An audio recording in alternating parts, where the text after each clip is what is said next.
AP ప్రభుత్వం ఈ రోజు ఉద్యోగ సంఘాలతో భేటీ నిర్వహించబోతోంది, చర్చించబోతోంది. ఉద్యోగుల సమస్యలపై ప్రధానంగా ఈ చర్చ జరగనుంది. మధ్యాహ్నం 13 సంఘాలతో కేబినెట్ సబ్ కమిటీ భేటీ ఉండబోతోంది. ఏపీ ఎన్జీఓస్ మరోసారి ఆందోళన బాట పట్టడానికి రెడీ అవుతున్నారు.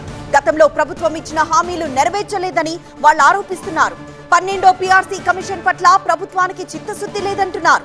2 పెండింగ్ డిఏలు చెల్లించాలని, జీపీఎఫ్ బిల్లులు చెల్లించట్లేదని ఎన్జీఓలు వాపోతున్నారు. తమకు ప్రతి నెల 1వ తేదీన వేతనాలు, పెన్షన్లు ఇవ్వాలని డిమాండ్ చేస్తున్నారు. రిటైర్మెంట్ బెనిఫిట్స్ రావట్లేదని, ఇంకా అనేక పెండింగ్ సమస్యలున్నాయని ఉద్యోగ సంఘాల నేతలు చెబుతున్నారు. నేడు ఉద్యోగ సంఘాలతో ఏపీ ప్రభుత్వం చర్చలు జరపనుంది. ఈ నేపథ్యంలో ప్రభుత్వంతో తమ చర్చలు సఫలం కాకపోతే సమ్మెకు సైరన్ మోగిస్తామని హెచ్చరిస్తున్నారు. నేటి చర్చలు సఫలం కాకపోతే ఉద్యమం కొనసాగుతుందని ప్రకటించింది జేఏసీ. సంతానలేమి సమస్యతో బాధపడుతున్నారా? చింతించకండి. సుమారు 90,000 జంటలకు ఆనందం నింపింది ఓఎస్ఎస్ ఫర్టిలిటీ. ఈ రోజే 7825893600 కి కాల్ చేయండి. సంతానోత్పత్తి చికిత్సపై భారీ డిస్కౌంట్లు పొందండి. గుడ్ న్యూస్ చెప్పండి.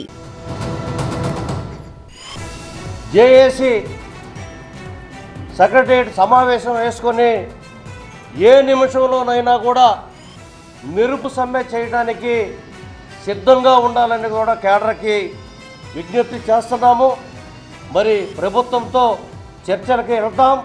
అవసరమైతే ఆ తర్వాత ప్రభుత్వానికి ఆ చర్చలు సఫలీకృతం కాకపోతే ఉద్యమానికి మేము సిద్ధంగా ఉన్నామని ఏపీ జేఏసీ పక్షాన తెలియజేస్తున్నాం.